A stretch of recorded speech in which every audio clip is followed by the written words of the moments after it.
Hello, everybody, and welcome back to another Analytic Alchemist podcast. Um, my apologies for the delays in uploads. Real life has been a bit hectic lately, but we are back tonight with a new guest. Um, his name is Nicholas Landholdt, or That's close. Landholdt, Landholt, just two syllables. my apologies. Um, and we're going to be getting into some interesting topics tonight. But first, I'm gonna let Nicholas here introduce himself and give a bit of his background. Okay, well, I appreciate the opportunity, first of all, Eric, to be on your podcast and to introduce myself and my movement or my efforts to establish a movement in America. I'm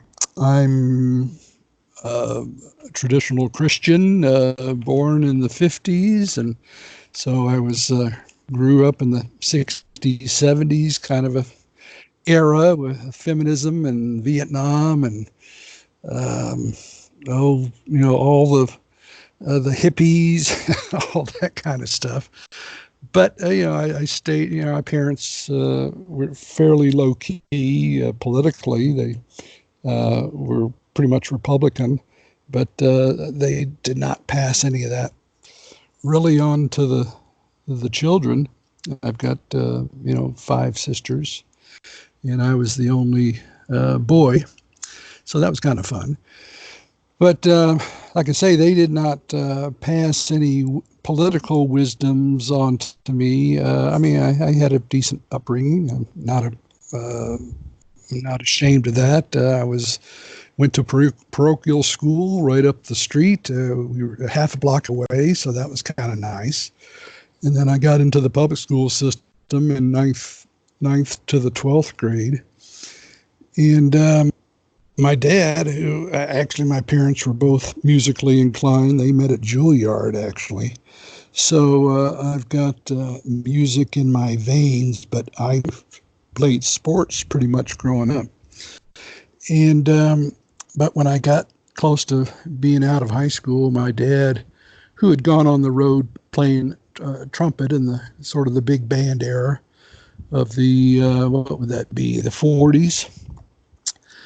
He wanted me to join the Navy, and I was actually I was 17 at the time I graduated high school, so you had to have the permission of both parents in order to enlist in the Navy, or the military in general. And my mom said, well, I won't sign until you talk to a friend of theirs who was in the Navy. He was a supply corps type, retired as a commander. So I went to talk to him, and he convinced me that it would be better to go in as an officer. Well, I couldn't pass the tests or whatever to go into officer candidate school or go the officer route. So they said, well, what you can do is you can get your degree, college degree, and then try again. So I said, okay, well, that sounds good. And I ended up graduating about 2 years to a junior college in San Antonio. That was where I was born and raised, and finished up my final 2 years in Austin at the University of Texas. And my degree was Bachelor of Science in Radio, Television, Film. That had the least amount of math and science in a degree, and I hated math and science. So I did graduate, and I tried again, taking the test to go officer in the Navy, and I still couldn't pass it. So this is the 1977. That's when I graduated from UT Austin. So in 78, I actually decided to go ahead and enlist, which I did, and got into the nuclear power program, and went about a year and a half through the various schools that you go to. and went to prototype school up in Idaho. I forget what was that, Idaho Falls, I think. Anyway, I had, before I left Orlando, which was the classroom portion of nuclear power school, I interviewed for officer candidate school. Because when you're enlisted, if you have a degree, you don't take a test anymore. You just interview to go to what they call them, I guess, 98-day wonders, but it's actually a 4-month type program. And so when I was up in Idaho, I got word that I was accepted to officer candidate school. And there's kind of a end into the story, which is, it's kind of amazing how God works. Okay. Because I was single, I had no ties. I wasn't planning on getting married, any of that kind of stuff. So in late 1979, I went to Newport, Rhode Island, and went into officer candidate school, and actually ended up meeting my future wife there. And that's a whole nother story, because she is not a military type. So anyway, she actually graduated ahead of me. So she was she actually ranked ahead of me in the pecking order. But anyway, she went on to China Lake in California. I went to surface warfare school down in Coronado, which is where the SEALs train. They're near across the bridge from San Diego. And my wife was actually down there doing some training for legal school. And so we started dating, and, as I said, we ended up getting married. But after surface warfare school, I went to an ammunition ship, and I had met a guy on the way to Newport, Rhode Island from Idaho. I met a guy who was in EOD, that's Explosive Ordnance Disposal, bomb squad for short. And he was going from Hawaii to officer candidate school. And he got me interested in what they call special operations officer program, because I had been a sport diver. So while I was at Newport, I changed my designator to the special operations officer designator. And after graduation from surface warfare school, I went to an ammunition ship, and I spent about 2 years there, and then went into the EOD program. Became a diving officer, then went up to Indian Head, Maryland, graduated from there, and I was married by then. We moved to Hawaii. I was with the EOD Mobile Unit 1 over there. And one of the reasons I'm giving somewhat some detail is because of what I'm doing now, which is advocating for the local county state militia revitalization. I run into a lot of people who, think that I'm, I could be deep state. I could be, some troll. I may not be who I am, say I am at least. So this kind of provides some background for people. And of course, if anyone knows people in the intel community or whatever, they can certainly do a background check on me to see if I am who I am. But in any case, I spent 10 years in the Navy, and most of it in the explosive ordnance disposal area. But, and again, I was pretty politically stupid or ignorant. I didn't know what the hell was going on.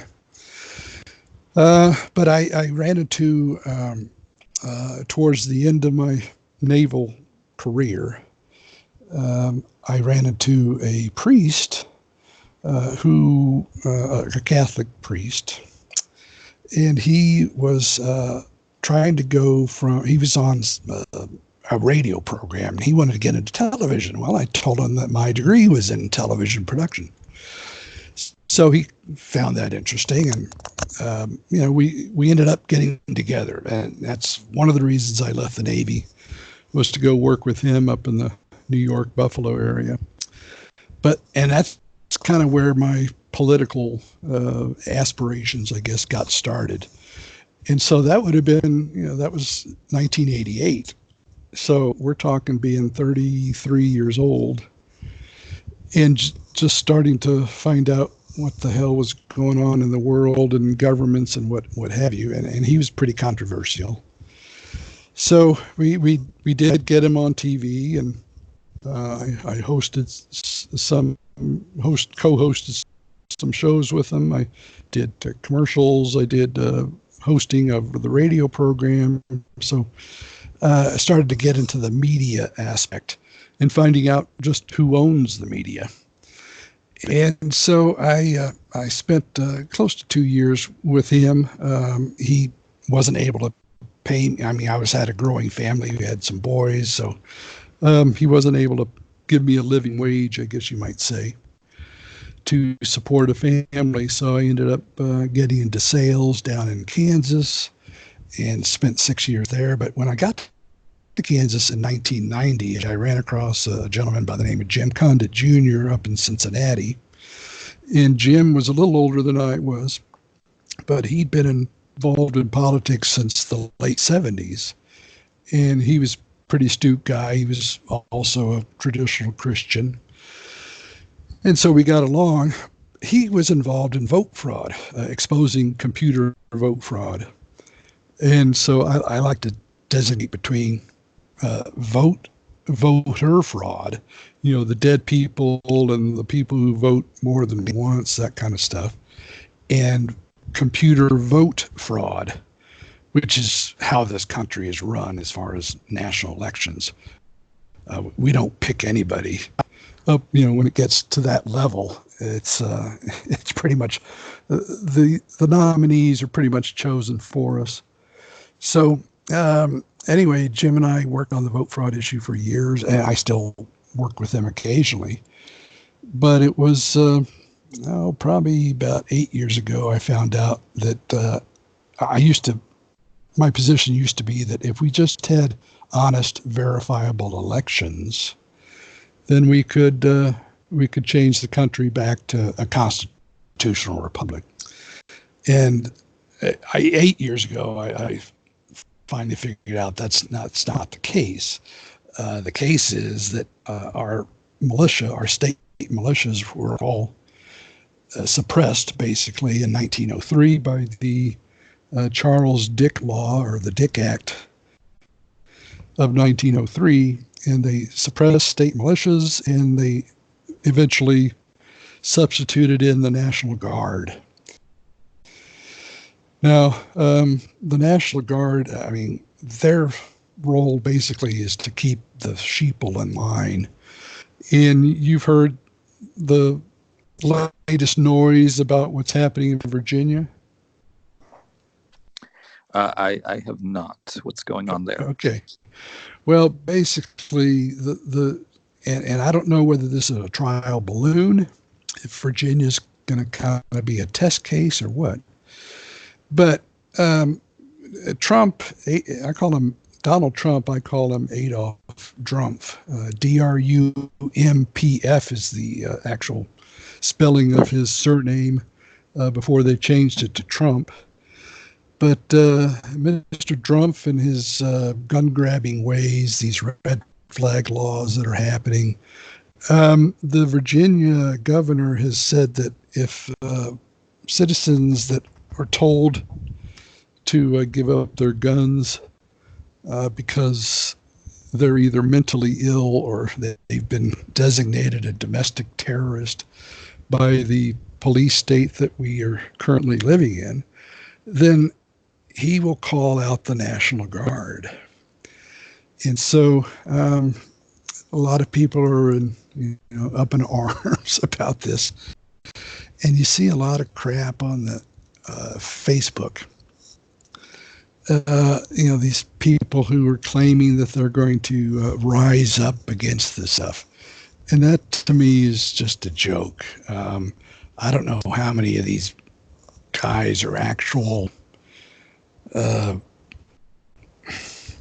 I don't know if patriots is the word, but if they would actually carry out what they're doing, but that would be suicide, because you have to distinguish between private militias and constitutional militia. A lot of people, because I am quite outspoken about this whole militia thing, they think that I'm wanting to just go out and start shooting people or shooting law enforcement officers or whatever. But I'm an advocate of constitutional militia. Private, I mean, this isn't 1776 anymore. That's what I tell these people who are, whether they're 3%ers or oath keepers or, John Birch Society types. And that's another issue that we can go into, whether they are what I call false opposition. These people, I think they're just going off half-cocked.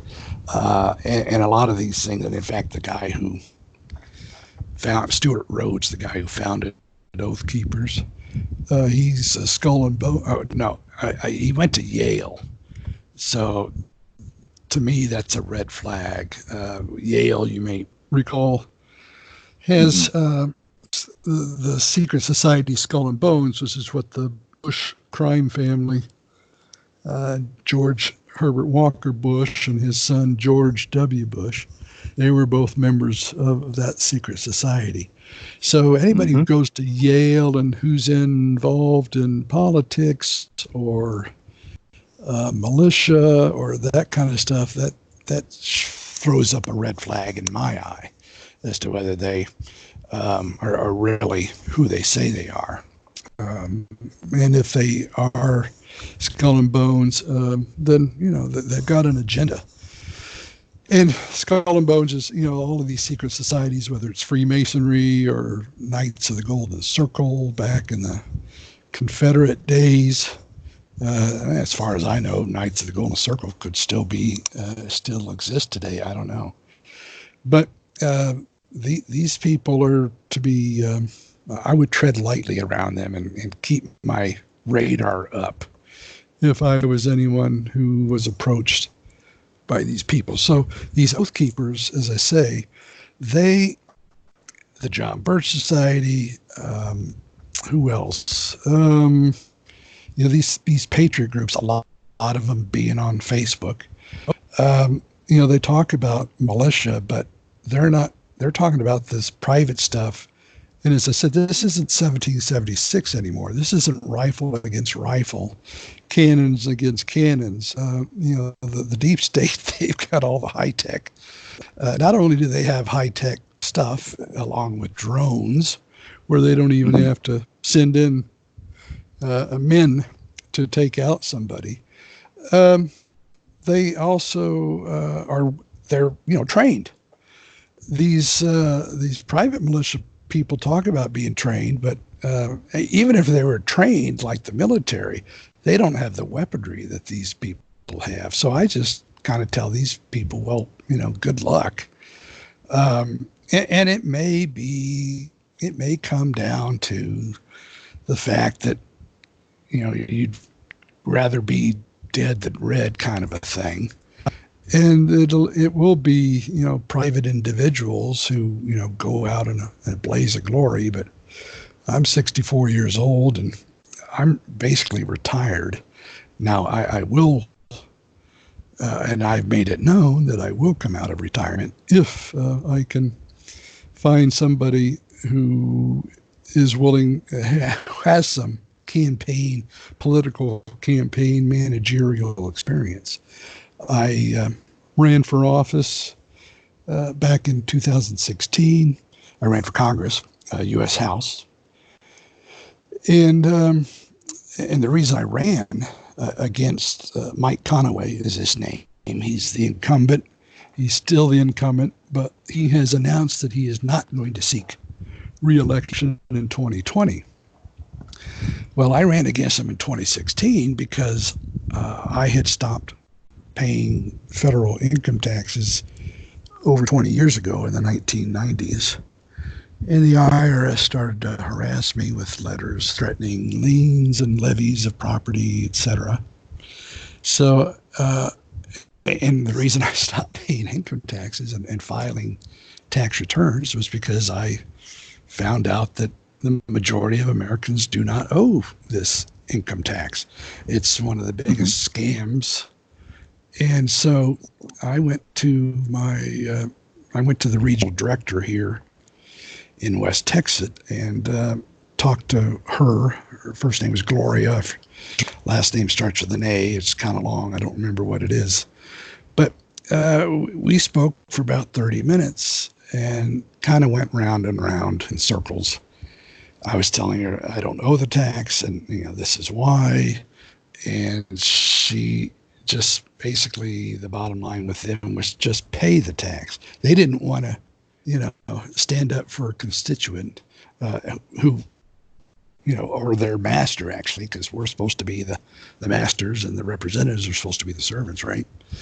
She didn't want to. They don't. They're afraid of the IRS, and they've seen, George Hansen, Jim Trafficking. And these are examples of what the IRS does against congressmen if they, run afoul of the IRS.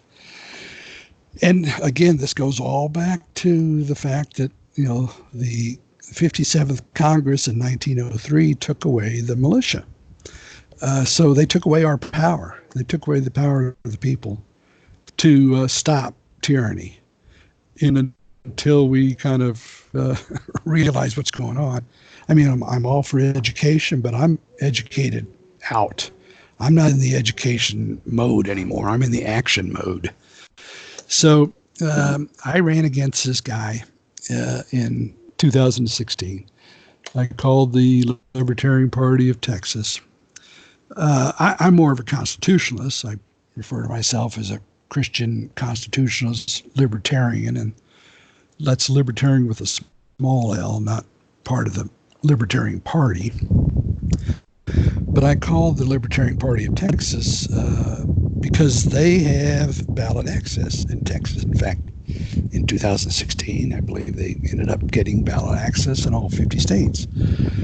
But being more of a constitutionalist, I should, be probably involved with the Constitution Party.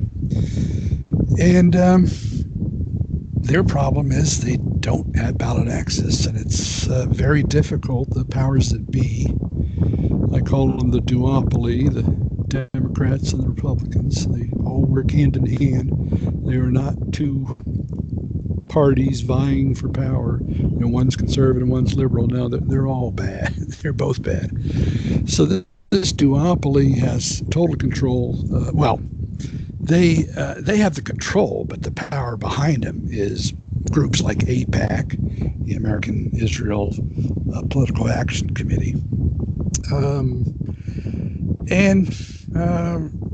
Political Affairs Committee, I should say. And because they're not a PAC as far as raising funds. The ADL, Anti-Defamation League, all of these groups that call themselves Jews but are not. They're of the synagogue of Satan. And that's in Revelation chapters 2 and 3, if people want to look it up. These guys, they had the power over Congress. And so we need to get the militia back in order to take out the trash, is how I say it. You got to be very careful how you phrase things on Facebook, which I refer to as Jew book or fake book, some people say, because as we know, they're censoring. Donald Trump just signed a executive order regarding anti-Semitism and suppressing criticism of Israel and these fake Jews on college campuses. I mean, we know it's not gonna stop there. Okay, so basically, free speech is done with in America, and he's grabbing the guns. He appointed this Barr, Attorney General Barr, he's got a Gestapo project out. I mean, and it's all very gradual. In fact, there's a clip that I just came across that indicates or kind of proves that Mr. Trump is the most anti-gun president in history, even more so than Obama. I mean, you got the media is controlled by what you would call the liberals, the liberal left. And so they're against the Republicans. But on the other side is the liberal conservatives, the Republicans, or rhinos, as they're sometimes called, Republicans in name only. You got that faction, and it's basically like a mafioso. They're separate, they're crime families within one organization, and they're all vying for power. And we, the people, are stuck in the middle because we don't, they've dumbed us down through control of the education system. I mean, every plank of the Communist Manifesto can be seen here in America. For example, the abolition of private property, which is true because if you own property, but you don't own property if you're paying taxes to the county, right? Mm-hmm. So that's, you got that issue. You've got the graduated income tax. That's another Communist Manifesto plank. You've got free education, which, as we know, is not free. So we're basically living under communism, and this school system is used to dumb down the population. They've done a hell of a job. I'm really only looking my efforts to establish a movement that is not controlled by the left or the right, sort of an Occupy or a Yellow Vest movement. My efforts are to create a movement because I'm not going to be able to be elected president. I probably, if I find a campaign manager, and if anybody out there who's listening to this has political campaign managerial experience, please contact me. And you can get in touch with Eric, and Eric knows how to reach me. Then we can have a lot of fun with the Libertarians and the Libertarian Party. Their national convention next year in May, around Memorial Day, is in Austin, Texas. So it's close by. But, having run for office in 2016 on the Libertarian Party of Texas ticket, I know what their, what's the word? Their hot buttons are as far as what really gets them stirred up. And I know you and I, Eric, were talking before the show that my position is I think the Libertarian Party was most likely controlled opposition or false opposition from the beginning, their beginnings being 1971. But now they've, after 45 plus years, they, and with all the social issues like the murder of babies in the womb, diplomatically called abortion, the sodomites marrying, quote unquote, diplomatically called gay marriage or same-sex marriage. All of these social issues have, I guess, gone hand in hand with the so-called Libertarian Party. So you got what I call a faction of fruits and nuts, which I think has overtaken the party. And they're pretty useless. I kind of call them losertarians. But politically speaking, I could not get into the primaries or have any chance to do anything in the primaries of the Republicans. And I can't be a Democrat because they support mothers murdering their babies and they support the sodomites, like the Libertarian Party does. But the Libertarian Party, I guess their mantra may be not that you've got a right to, or not that you support it, but it's free will. It's license to do whatever the heck you want. And that's not liberty. Liberty is actually the freedom to do what is right. And as a Christian, I go by the Ten Commandments, and the love thy God as yourself. Love your neighbor. And so I'm trying to kind of mobilize a Christian militia, you might say, but not separate from the local county state militia. If Christians, practice the Gospels as our Lord Jesus Christ taught us, we would not have these problems. But Christians have become pretty milk toasty and cowards. And I can, understand that to a point. But, if you've got somebody like me who's willing to stand up, I've already painted a target on my back with the IRS and calling for the restoration of militia. If you've got somebody like that who's willing to stand up, then, at least support him. But I can't, it's very difficult to find support.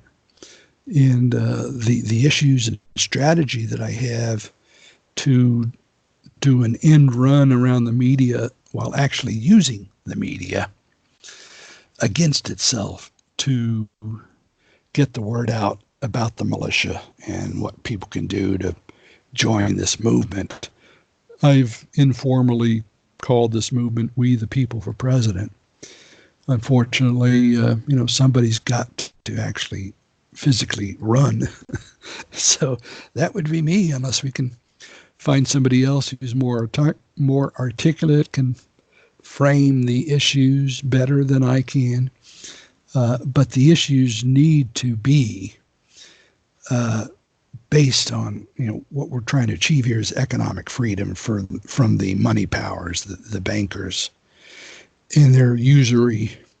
So, I talk about killing the banks, killing big pharma, the pharmaceutical industry, killing the military industrial complex, because we the people are supposed to be the military, not the standing army that we've had for decades.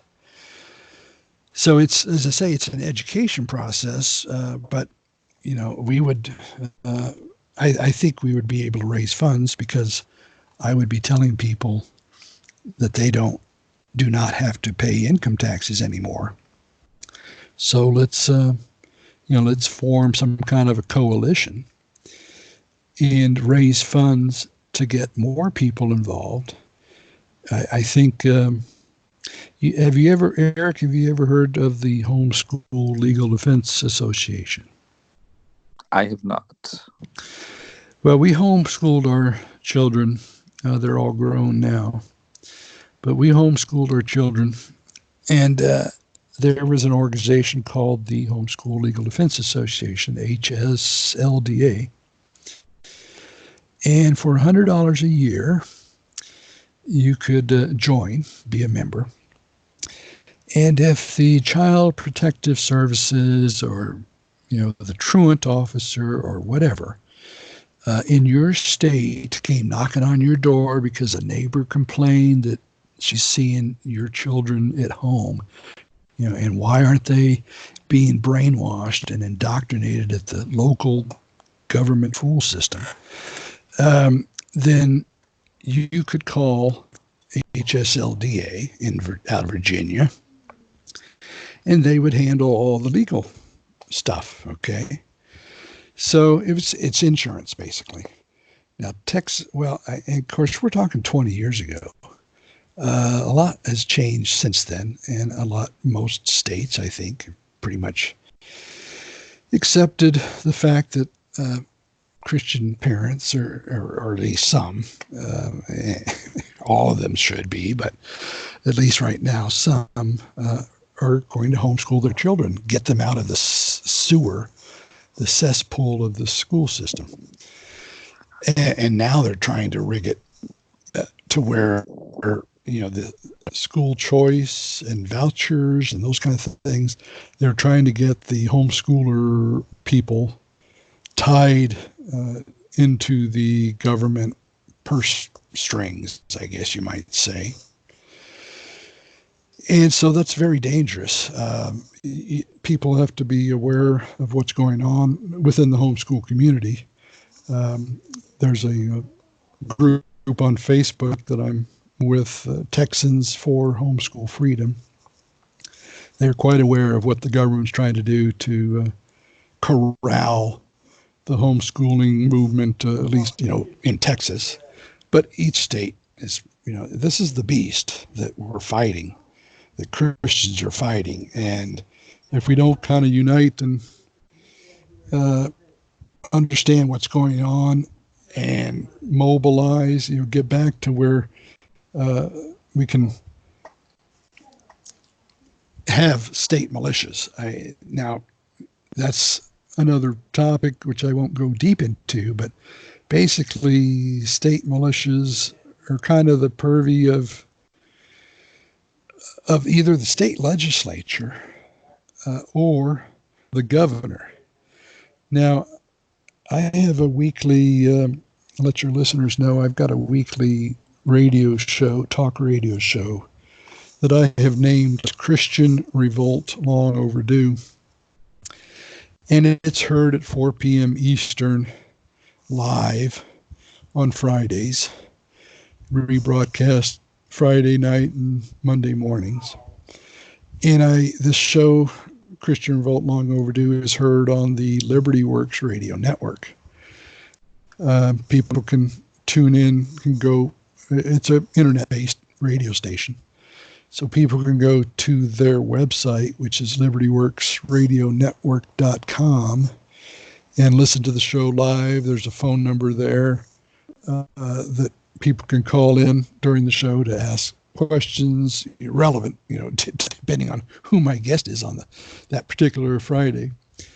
And for example, and I cover the gambit because, as I say, the issue for me, the enemy for me, is Judeo-Masonry and people who call themselves either Christian Zionists or supporters of the state of Israel, which is a terrorist state. And I have all kinds of things that I can direct people to as far as educating them on what's going on. But when Mr. Schofield, back over 100 years ago, brought in the whole Christian Zionist type movement, that was another infiltration. And supposedly now we've got somewhere between 40 and 70 million people supposedly are pro-Israel. And to me, they're enemies of the state, because if you're for Israel, then you can't be for America. It's kind of like the dual citizenship. You got a lot of dual citizen Jew Americans in Congress. Well, outside of Congress, we got a lot of pro-Israel so-called Christians in the world, and particularly in America. So we got to deal with them. But, the people who are not supportive of Zionism or even Judaism, which that's another topic for another day. But I mean, Judaism, this is not the religion, this is not the sect of the Old Testament that says no ties to Moses or Abraham or Isaac. This is a sect that was started several hundred years after they in other words, the scribes and Pharisees murdered our Lord Jesus Christ on Good Friday. getting the Romans to do the dirty work. But St. Paul and St. Peter and St. John make it quite clear as to who the Antichrists were at that time. Their spiritual descendants started this Judaism sect.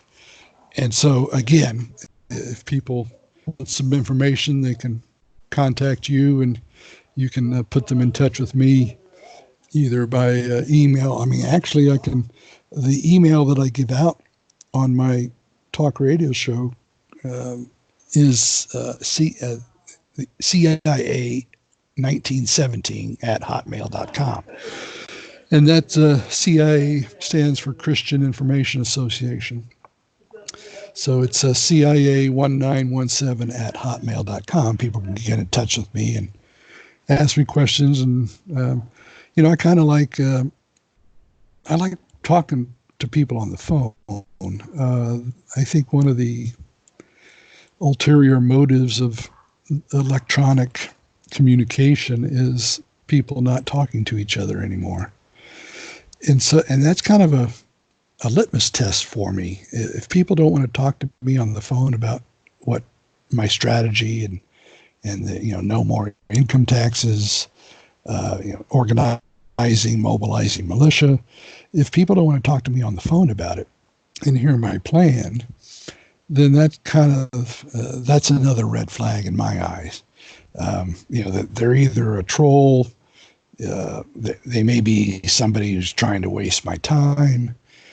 But when you're retired, you've got a lot of time. But if people are serious about taking up arms, and again, I'm talking local county, state militia, not their local club of warriors or whatever that meet every weekend or so to train.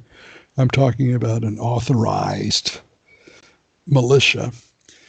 They need to go through either the state or the governor. And I have a Facebook friend who I interviewed several times on my radio show, and he's a constitutional militia scholar. And he pointed out to me the difference between a private and a public or constitutional militia. And he did a little bit of research. I was hoping he was going to do some more and then help me out in getting what's called an FGI, for governor information, kind of a white paper that I could take to Austin, because his research into the Texas Constitution told him that the governor could actually revitalize the militia. We as a state did not need to go through the state legislature to revitalize or restore the Texas state militia. Now that's another issue when you start talking about Texas militia or the state militia. They say, well, we have the Texas Guard, we have the National. Those are private militias, basically. They are not because in Texas, there should probably be at least 5 million Texians who are of the age, and I'm talking probably, 16, 17 years old, to, you could say 45. I think that's what the Constitution talks about, able-bodied men between 16 or 17 and 45. But, with nowadays, you could probably, although I'm over 60, I consider myself in pretty decent shape. And even if I wasn't part of the combatant type forces within the state militia, I could still do a role as, somewhere in the administrative, clerical type of things. So there should be at least 5 million Texians in the state militia. I don't know how many are in the Texas Guard, but I doubt that it's even 100,000. So these are all topics that need to be educated. People need to be educated on. And, I've got websites and that kind of stuff and people to refer them to. I'm just more of a facilitator than anything else. I can get you, I think I can get you an answer or direct you to somebody who has an answer that I can't, don't have the answer to. My thing is to try to gather a handful of people who want to create this We the People for President movement, and to become the Occupy or Yellow Vest project movement in 2020. Because as I mentioned with the situation in Virginia, things are starting to get interesting. And this is what the Judeo-Masonry want. They want more Christians killed. They had tens of millions of us murdered in world wars and various skirmishes over the last 100 years. And they want more Gentiles dead. And so we need to be aware of this, and we need to mobilize and unite against it. I'm figuring, I don't know if you've thought about this, Eric, but I'm figuring if supposedly like 2 to 3% of Americans or the colonists, British colonists, back in the 1775, 6 days, I've heard, anywhere from 2 to 3% participated in the Revolutionary War. I've heard higher percentages. Who knows what the real figure is. But if there's only 5% of the current population in America, which we're told is 330 million people, that's about 5 million. And that's, that's close to, I'm sorry, that's about 15 million, which is about 3 times the size of the membership of the NRA. That's another group that is controlled opposition. They talk about, that's all they talk about is the right to keep and bear arms. Well, that's a natural right. I don't need an amendment to tell me what is, that I have a right to defend myself, my family, my community. The community has a right to organize. I don't need an amendment to tell me that. What the Second Amendment about is the first 13 words of that amendment, and that would be the a well-regulated militia being necessary to the security of a free state. It's the only entity in the whole U.S. Constitution that is said to be necessary for a free state. So people have forgotten that because they don't teach that in the public school system anymore. So the NRA has been focusing on this right to keep and bear arms, and when they should have been educating people about the state militia and helping leaders in the states revitalize that state militia, talking to the state legislatures, talking to the governor, and getting these guys to do their duty and to get the power back into the hands of the people. Vladimir Lenin, the Russian guy who was one of the leaders of the Russian Revolution, Stalin being another, but Lenin, who said the best way to control the opposition is to lead it ourselves. So they knew the value of having controlled opposition, groups that, act like they're opposing. So, the Republican Party, which I call the stupid party, that are supposedly the opposition to the Democrats, which I call the evil party. You have the NRA, which supposedly is standing up for gun owners, but they hide the truth about militia. You've got the John Birch Society, which focused, they were founded in 1958 under some very curious, if not suspicious, means. They were founded in 1958 by Robert Welch, and their focus was on was being anti-communism. Well, if you identify communism as being Judaism in disguise, which it is, you know, you weren't somebody that they wanted, that the John Birch Society wanted. They have what's called a speakers bureau that kind of travels the country to try to, educate people about the John Birch Society and get them to join, and chapters, forming chapters, etc. But the speakers bureau, people started to bring up Zionism and Israel and those kind of things, and the heads, the management at the John Birch Society, JBS, they would tell these people, do not address the Israel issue or Zionism or Jews.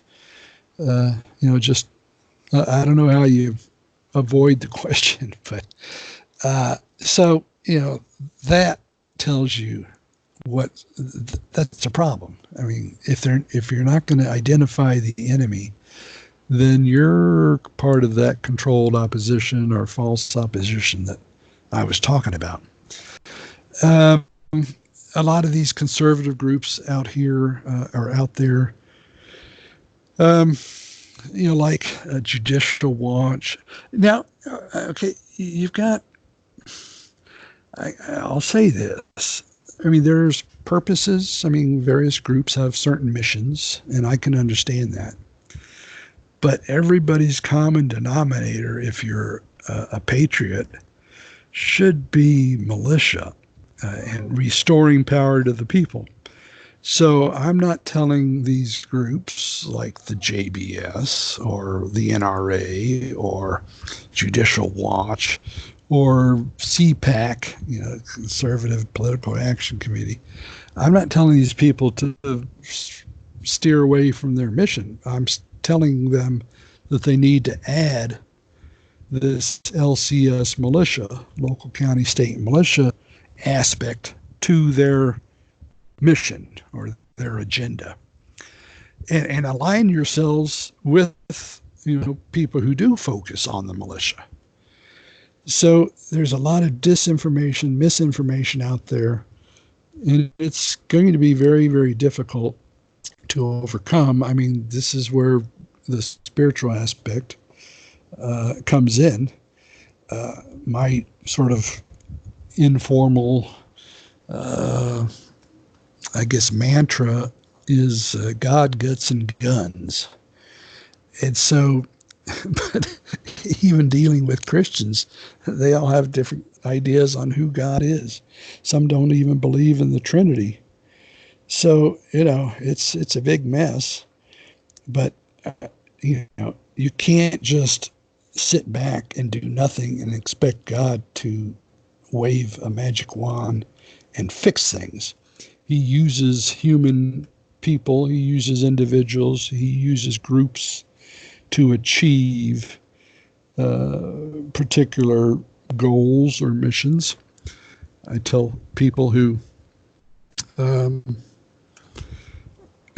fight or who say hate the Catholic Church, I said, well, if it wasn't for the Crusaders back in the day, we might be speaking Arabic right now. Who knows?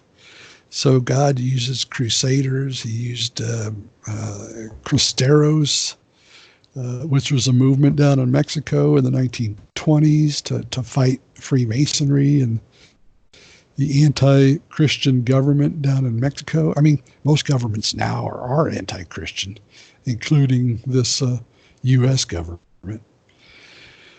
So, we've got to kind of put aside the religious differences.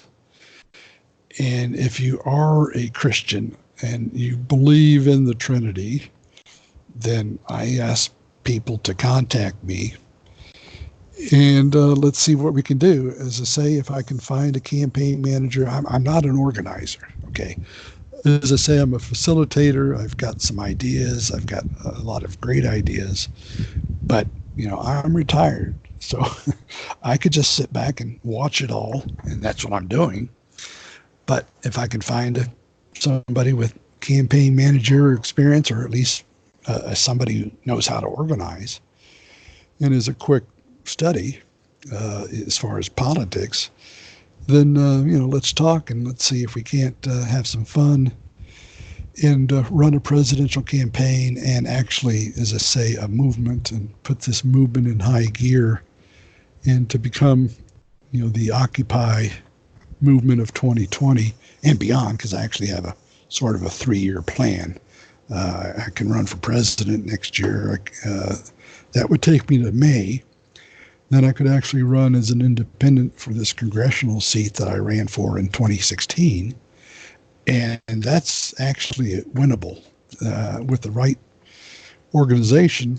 Or I think I have the plans that we could actually win, because you have to take into account vote fraud. Okay, so you have to have an organization large enough to take that into account and to organize against it. I tell people, you're wasting your money on a candidate. I don't care if they're conservative or not. But if he's not aware of the computer vote fraud issue, which has been around for decades, I mean, computers came into being sort of in the 70s, and the Collier brothers, Jim and Ken Collier, wrote a book, Vote Scan: The Stealing of America, back in the 90s. So you'd have to, if a congressman or a candidate is running for office and they're not aware of this, I mean, people like Ron Paul, I mean, they can get in because they're not really going to make a difference, because there's only one or a handful of people. And Ron Paul is, I mean, to me, he was not a libertarian. He certainly wasn't a constitutionalist, because if he knew about the militia, why didn't he tell the people in his district about it? Why didn't he tell, when he ran for president 2 times, why didn't he tell us on national TV that the militia were suppressed in 1903? And so Americans, I mean, he had a hell of a revolution. They called it the Ron Paul Revolution. But he was silent on this stuff. So, these people who were supposedly influential and be either libertarian or conservative, Pat Buchanan's another guy. He betrayed us. He betrayed the unborn, particularly in 1996, when he knew what was going on as far as vote fraud, but he didn't bring it up.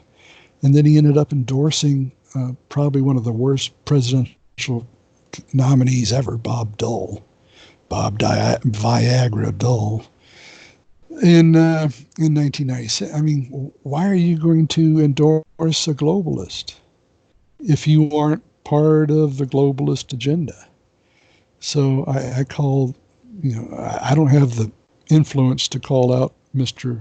Buchanan publicly, but if I run for president, I just might, because of the strategy that I have that I would tell to a potential prospective campaign manager. So I've done most of the talking.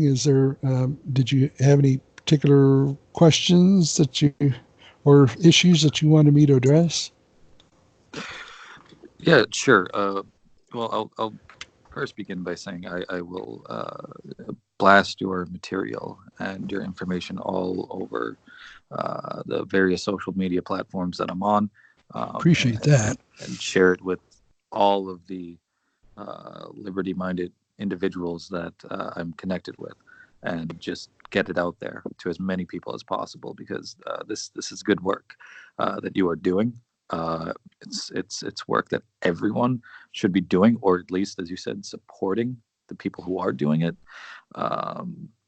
And I understand that some people might consider it a more extreme approach, but I think it's a perfectly reasonable approach, and a sane approach to an insane situation, right?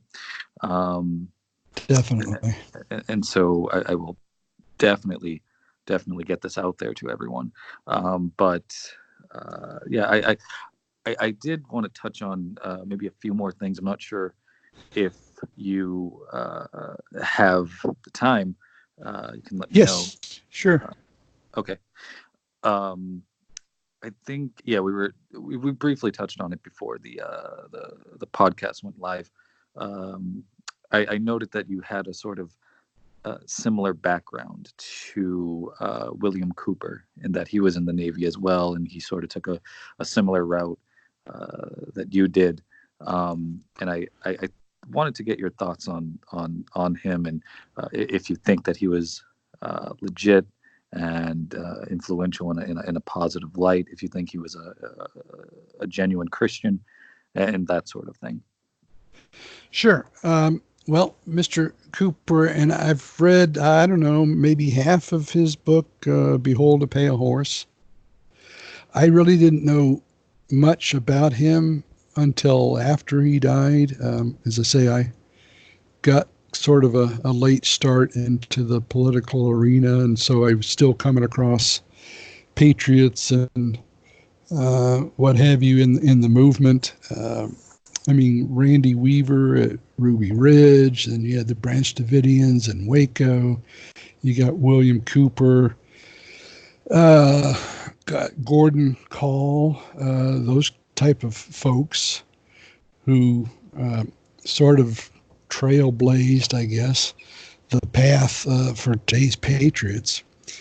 But in reading Behold a Pale Horse, it seems to me, of course, this is what false opposition or controlled opposition is all about, is they do have some legitimacy. Now, whether Mr. Cooper was total controlled opposition or just didn't know, it just seems curious to me that anybody in the military or who calls themselves a constitutionalist would not know about the militia and would be preaching militia. And again, we need to distinguish between this private militia and the authorized state militia that's, under the control of the governor, basically. Yes, Congress can call up the militia if necessary, but the governor can, I mean, this stuff, these false flags, all of these unconstitutional and mostly unjust wars that are going around the world, a governor of the state could say, well, no, Congress has not declared war, so we're not sending you any Texians to go fight for Israel over in Afghanistan or Iran or Syria or wherever. So, and this is where governors have a lot of power, and why they become servants of this of the Washington, D.C. swamp, the criminal enterprise, called Congress. I just don't know. Well, I take that back. They're blinded. God blinds these people because they are not doing what God wants. So the fact of the matter regarding Mr. Drumpf and his gun grabbing and now this censorship law or executive order, you've got this cult surrounding him. I mean, he used a sound bite, a marketing ploy called Make America Great Again. And so it stirred up all the conservatives and all the patriots and all the people who were maybe Ron Paul supporters, Patrick Buchanan support, this us versus them type scenarios. So you have this cult around him that is very difficult to overcome. And again, that's just what I was talking about with Mr. Cooper, whether I think Drumpf is in on it. He had no intention of draining the swamp. I mean, the guy's a serial adulterer. He's gotten billions of dollars of loans from the money powers. So it was payback time. And, whereas Ron Paul was basically ignored by the media as much as they could ignore him. In 2008 and 2012, Trump, he owed the bankers, so they were fine with bringing him in. And actually, my position is that Hillary was supposed to be president in 2016. But a few weeks, it was just 6 weeks, I guess, before the election. I mean, all the polls, and that's another, all these fake polls they can manipulate. I mean, Judeo-Masonry has control of the flow of information. And once you have control of the flow of information, you can pretty much make people think what you want them to think.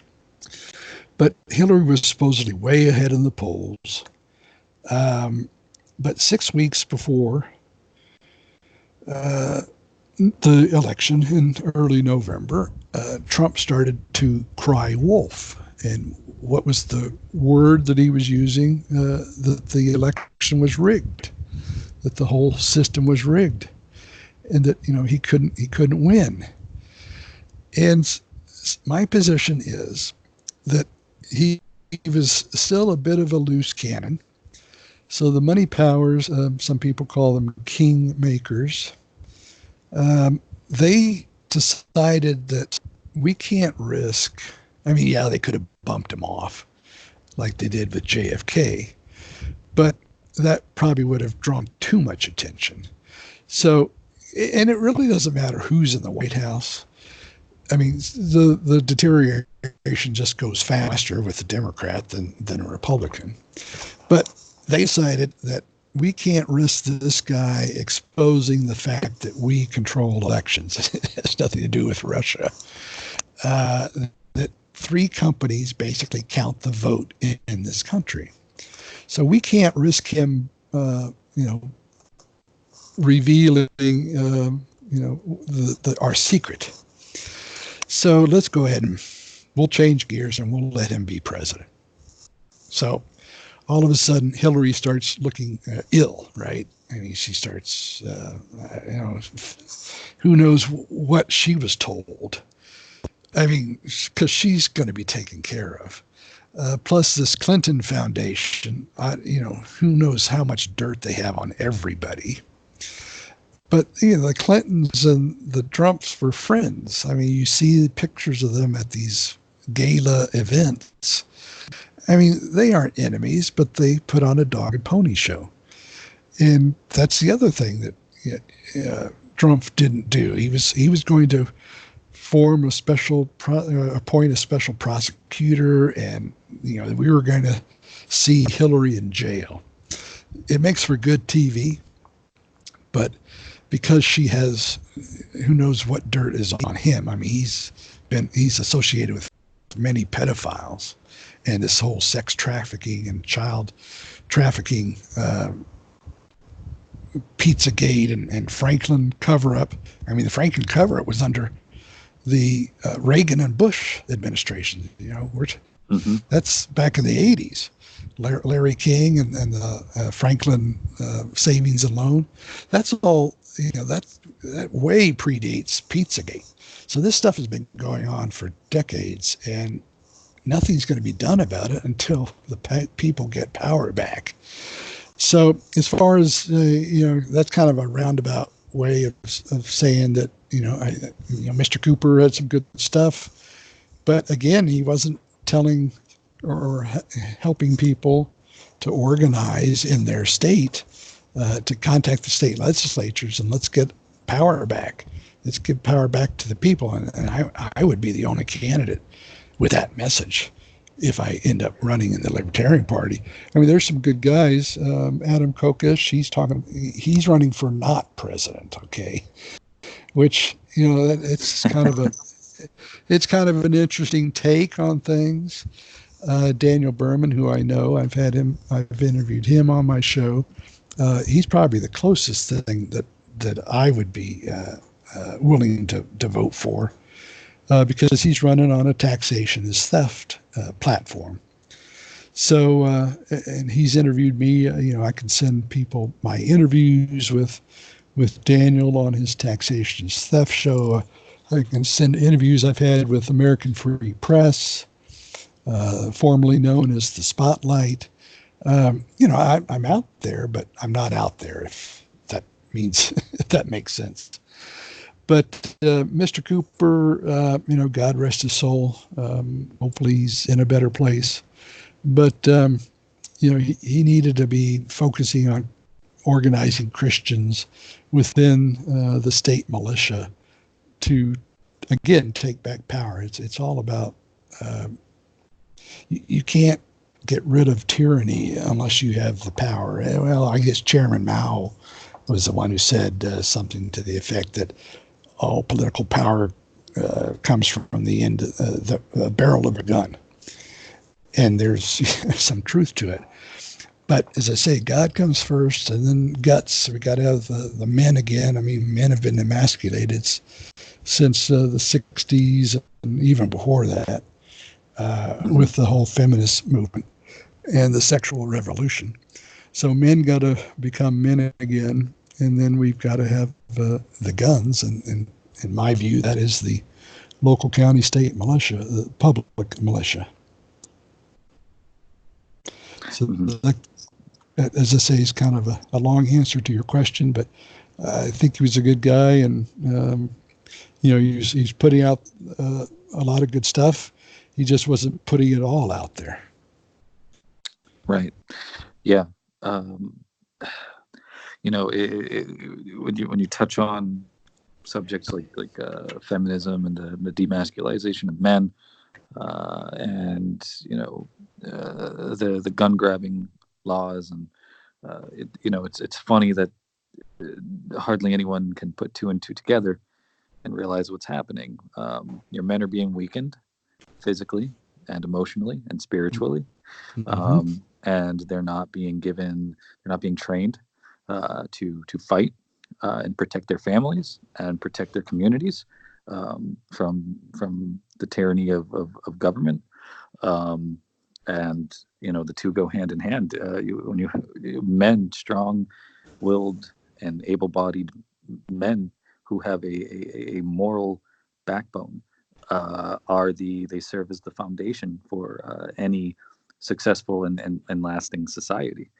And so if you take them out, down goes the family unit, down goes the community at large, and the government, the state, comes in and fills those voids and those vacuums that it created. Exactly. So it's a very cleverly devised scheme. It's you got to give the devil his dues. Right. Yeah. Exactly. No, they've not only have they emasculated men, but they've emasculated the preachers and the churches. And that's another thing that, I would do in a campaign, is to find out who the preachers are that still preach a true gospel. And because back in the American Revolutionary days, they had what was known as the Black Regiment, or the Black Robe Regiment. And these were preachers who were, preaching against the terrible things that the British, King George III and what have you, were doing. And those are the people with the influence that can, make a difference. So I want to give influence back to the churches, get them back involved in the healthcare. I mean, that's what should be, the hospitals should be run by churches, not the government. Again, where's the constitutionality of healthcare, Social Security, and all of these nanny state agendas and departments that are out there?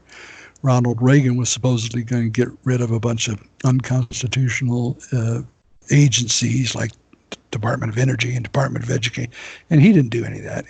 Another liar. So, I'm not well liked within the conservative movement or even the libertarian movement, but I'm all about really telling the truth than anything else. Mm-hmm. Absolutely. You also touched on the sort of encroachment of technology, and how that is actually driving us apart as human beings and alienating us from one another. Um, and I couldn't agree more. Um, you know, technology has always been a double-edged sword in that, on one breath, you know, it gives us the capability to do things like this, which is very helpful. But it also uh, has been, you know, developed on purpose in such a way that it becomes addictive and teaches people to be totally dependent on it. It's another form of dumbing them down. Hmm. It stifles attention spans. It absolutely destroys their critical thinking skills because, you know, you have Dr. Google now, right? Like, you can, any question you have, just type it in the Right. search engine, and you know, you'll get millions of pages of, you know, totally non-biased search results. um, uh, and you know, we've gotten to the point where the technology that has supposedly been developed and pushed into the mainstream culture to bring us closer together has actually, as you said, driven us further apart, and that's a part of the bigger picture, if you will, to divide humanity against itself, to alienate it against itself. Um, and I was going to ask you. I, I want to be careful with the way I phrase this question. It's more toward the, you know, eschatology department, but Okay. um, you know, I've been studying these things for years, um, and I'm still young. I'm 25, but I've been studying this stuff ever since I was around 10, and I've been taking note of everything that's been going on in the world, behind the scenes and everything else. And I think I can see the writing on the walls in terms of where this is all headed. Um, and, you know, do you think it would, you know, given your personal experience and your knowledge and insight of things, are we in the end times? Would you say? Right. Well, I kind of get asked that a lot because of my work with Father Gruner, the priest up in Buffalo and Fort Erie, Ontario.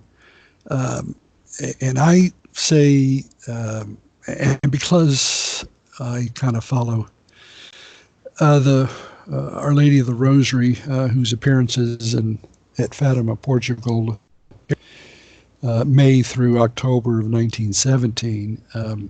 I mean, we have to have in various Catholic prophecies as well. We have to have what she wanted. She requested that the Pope. I don't think it's going to be this guy, is a very easily called a material heretic. This guy who refers to himself as Pope Francis.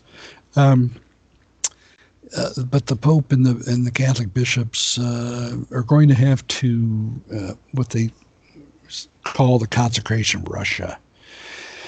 And because Russia was so anti-God, I mean, this is all, as I say, prophecy in 1917 that if the Pope and the bishops did not do this consecration of Russia to the Immaculate Heart of Mary, that Russia was going to rise up and spread her errors, her meaning Russia's errors throughout the world. And of course, we see what happened with communism, i.e., Judaism. And so eventually it will be done. That's part of the prophecy. This consecration will be done, and Russia will be converted to the Christian faith, not Orthodox Christian, but the Catholic Christian version, and not what you've seen in Rome and Vatican today. That's what prophecies, Catholic prophecies, have called anti-church. Mm-hmm. Russia would be converted, and there will be a period of peace. So, and through Scripture, we also know that I guess the second coming is going to happen after the reign of Antichrist, and so which supposedly is 3.5 years. So all of this stuff still has to happen before we can start saying we're in the end times. Now, Our Lady did say that we were in the last times, but what does that mean? Because time is not really a factor with God. So, there was, I don't know, are you a young Earth or an old Earth kind of a guy? Or are you still debating that one? Yeah. I think the jury is still out. Okay. I'm a young Earth guy. Okay, so I think stuff that I've read, conferences I've attended, that kind of stuff, tells me that the whole evolutionary thing, Darwin, I'm pretty. I was ignorant on that. I just found out that Darwin supposedly was Catholic, and he was kind of a plant. Now, there are a lot of bad Catholics in the world. You got the Kennedys, you got the Pelosi's, you got the Bidens. All of these people are very bad Catholics, and it's up to the bishops to publicly excommunicate these people, but they don't, because they're a problem. The bishops are a problem. If they're not a pedophile or a sodomite, they're a modernist who support this kind of crap. But in any case,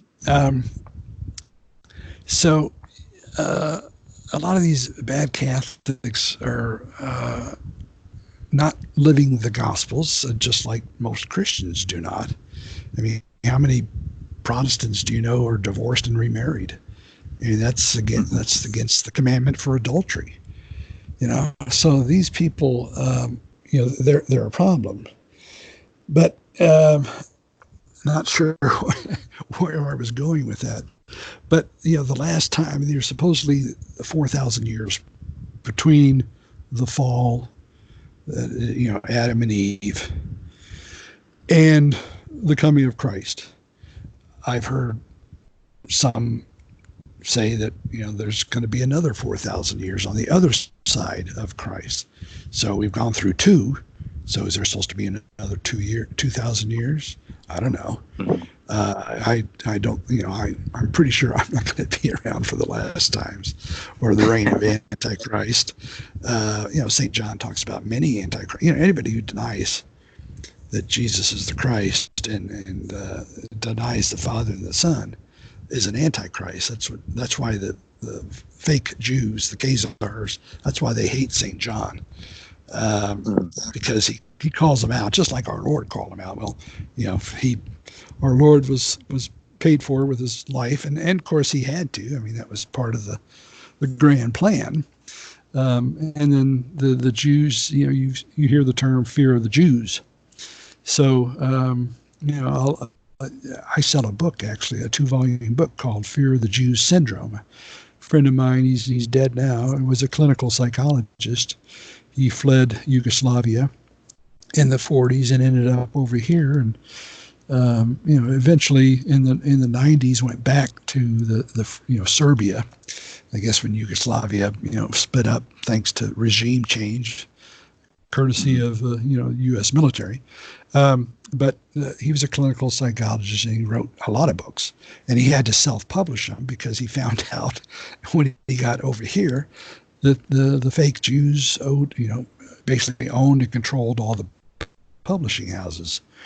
So he founded Ichthus Books, and I sell this 2-volume book, Fear of the Jew Syndrome. So we've got a lot of Christians with fear of the Jews, just like the apostles back in the day. They hid after our Lord was murdered on the cross.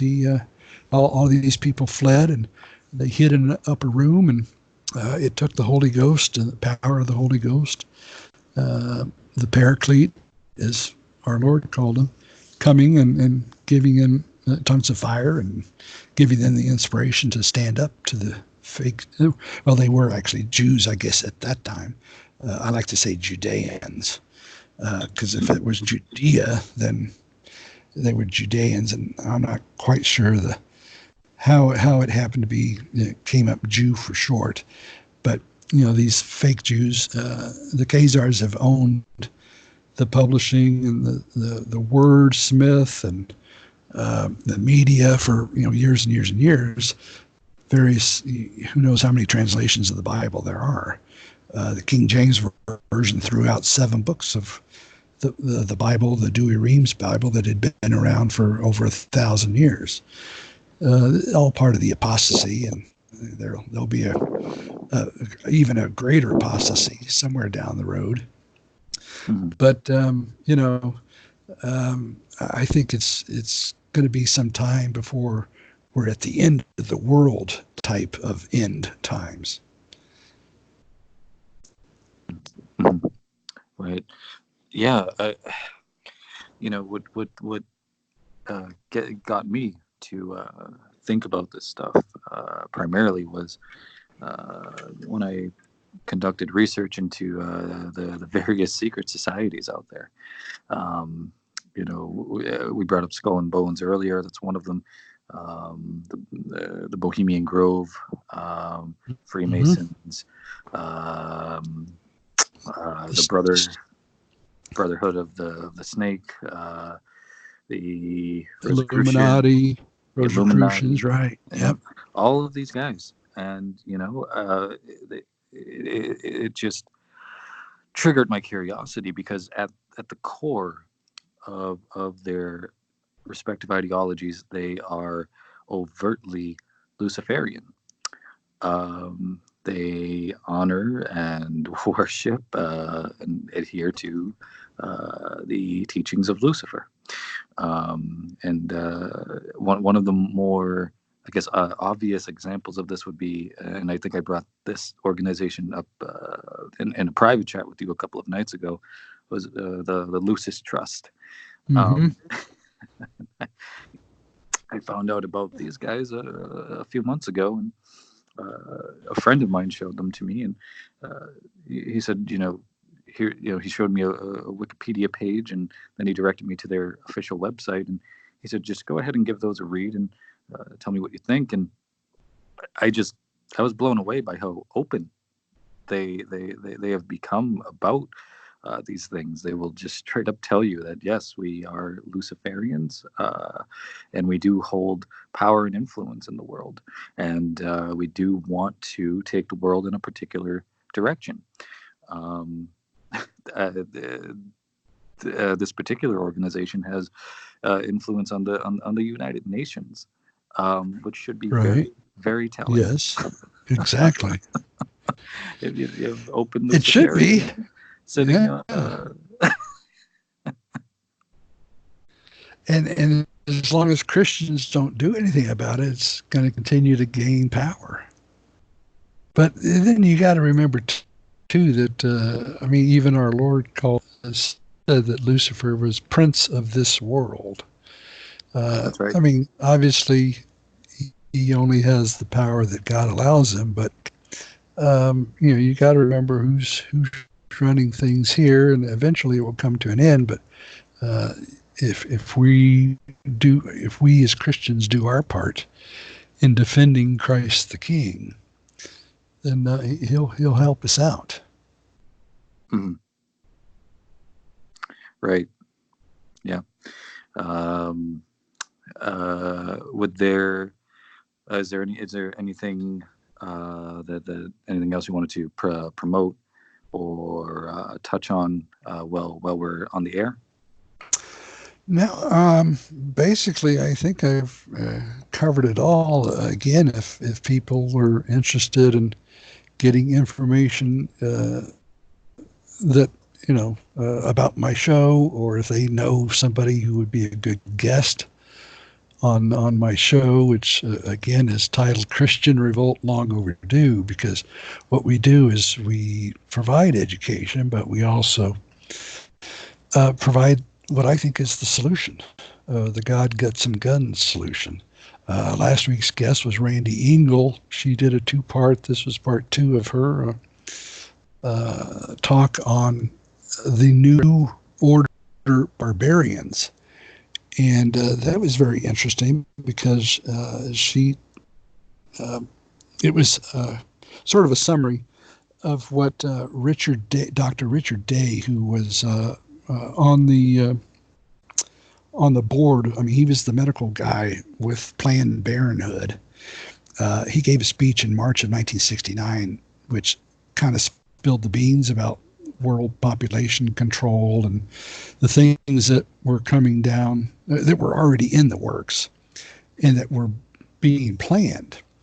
So, I can send people, I guess I could add that, if there's anybody out there who's kind of I'm sort of a dunce when it comes to technology. So if there's somebody out there who runs a media sort of site that puts educational things against the New World Order and against Judeo-Masonry on their website, I've got almost 3 years of shows that I could put on. If YouTube wasn't censoring, I could get somebody who knows how to do YouTube and put them up on there. But for now, I'm kind of stuck with just emailing out the audio file of my programs to people who are interested. And we'll see if God provides somebody in that area so I can put these links to these shows out in the general public, so it doesn't tie me up, and get the word out more. But if somebody knows of somebody out there who would be a good guest in exposing the Illuminati, secret societies, Judeo-Masonry, those kind of areas, they can contact me at the email address I gave earlier, and that's CIA1917 at hotmail.com. CIA stands for Christian Information Association.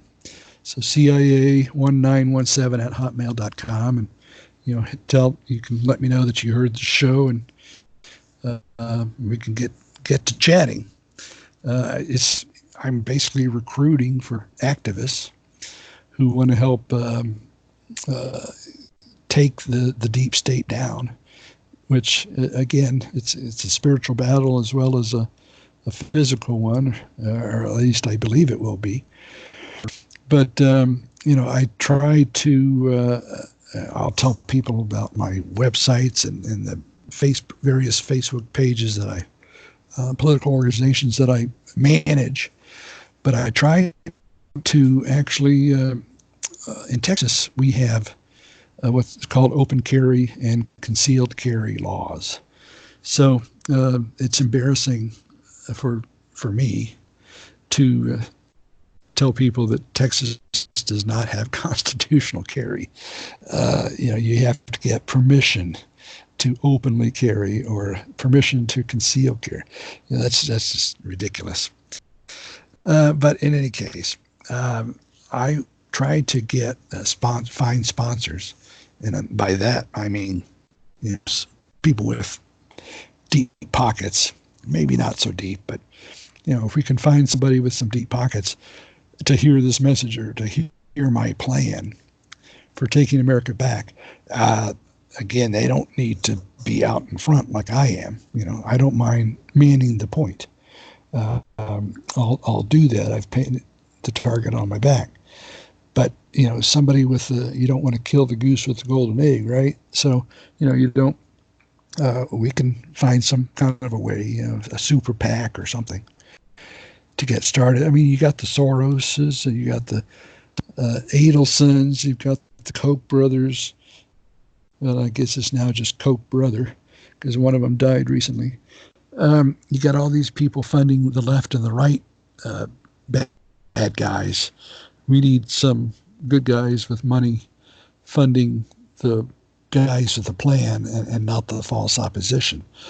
So I tried to get a armed carry movement, and this is marches on state capitals on Veterans Day, but couldn't find any sponsors. So now I've put it out there for Memorial Day, trying to see if we can have a Memorial Day march against on state capitals against red flag laws and basically taking power back, as I mentioned.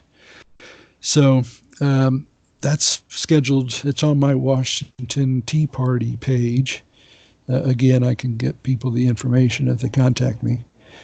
But if we can get a sponsor to help out with this We the People for President, then I've got the plan that we can have a nationwide marketing advertising campaign on all the conservative, so-called conservative talk shows like Rush Limbaugh, Sean Hannity, Michael Savage, Laura Ingraham, all of these people who aren't giving us the answer to the problem.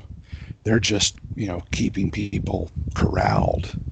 And again, I'll reiterate one last time, but probably not, that militia is the solution. God gets some guns. And I've got a buddy down, he doesn't live here in America anymore, but he heads up the Citizens Committee for Restructured Government. He's got a video, a Guns and Jesus music video out there that's pretty cool. I could put people in touch with him. I've got a network. I just don't have the means to get the word out there. It entails funds, and again, I think we also have a plan for raising funds, but I probably need a kickstart kind of a fundraising guy. And again, that entails me talking to somebody and trying to convince them that this is the way to go. And we can keep you anonymous. Mel Gibson could have done a lot of good, but boy, did he go off the deep end. So that's the way it goes.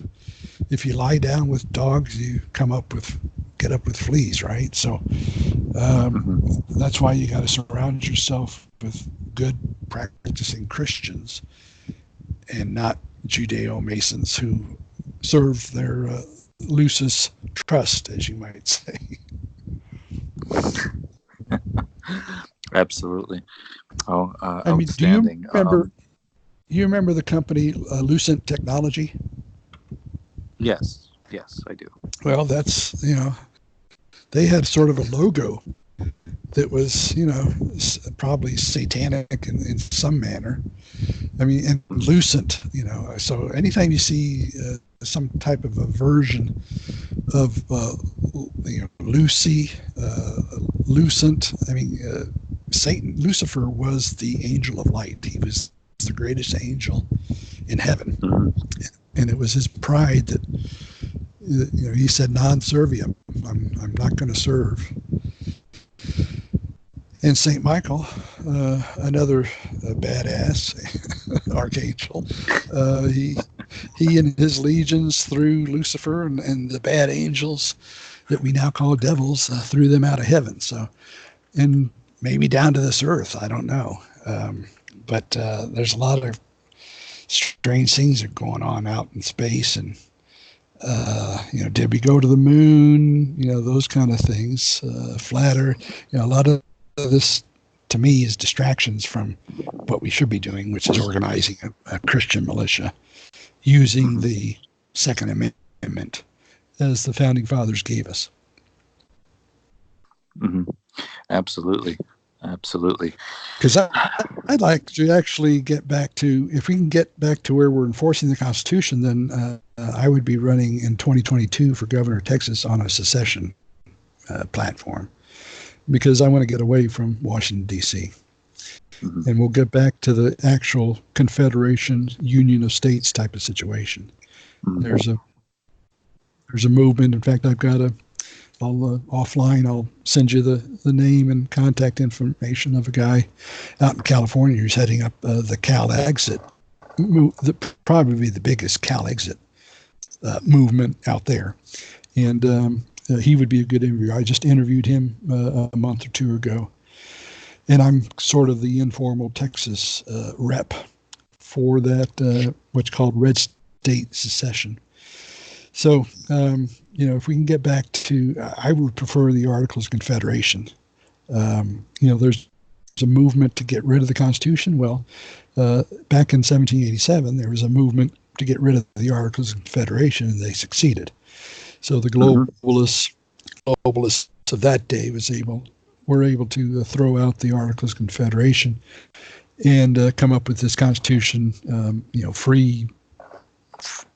freedom of religion, freedom of speech, freedom, and it's evolved to where, the First Amendment is Congress shall not. Okay, so it only applies to Congress, doesn't apply to the states or the people. So, states back in those days had, and you'll see it in their constitutions today still, states back in those days had state religions. But somehow the Khazars were able to manipulate things along with their useful idiots. I mean, it's not like they're doing it all on their own, because they constitute a very small minority. So they have to use other people, useful idiots. For example, there's an alliance between Judaism and Islam that goes way back. And I actually contend that if there was a historian that was able to do it, had the finances or whatever, I think it could be proven that Islam was actually founded by the Khazars in order to stop the growth of Christianity. But that's, like I just say, that's a theory right now. But there is an alliance between the fake Jews and the Muslims, but there's actually, I think there's a way that Muslims and Christians could unite against the Khazars and the money powers, because their usury is what controls man. And as we know in the Bible, St. Paul, their first letter, Timothy, chapter 6, verse 10, talks about the desire or the love of money is the root of all evils. And actually, that the usury kind of came through the papacy, but it's the Khazars that perfected the usury tactics. And of course, we see it today with the Federal Reserve, fractional reserve banking. The Vatican Bank exercises usury. So this debt is what's killing man. And just a last note, usurers and sodomites, if anyone knows about the Dante's Inferno, but the sodomites and usurers share the same circle of hell. There you go. Yep. And for those who are unaware, I would recommend looking up the Federal Reserve Act of 1913. That is when we technically were stripped of our financial and economic independence. So there's that. Well, it's interesting because 1913 was, it was also the year that they brought in the 16th Amendment, which really didn't change anything. That's what the Supreme Court ruled. It did not make any new laws regarding taxation, but it's used to be that. And the 16th Amendment actually was never really legally ratified.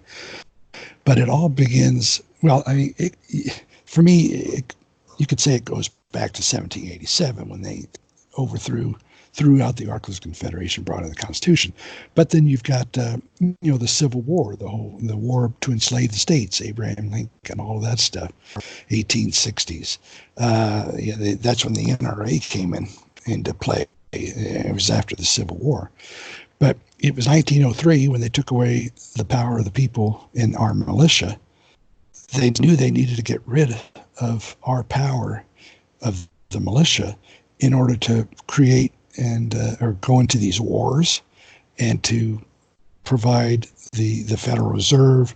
I mean, this is all, it's satanic, obviously diabolic, because, man really isn't that smart.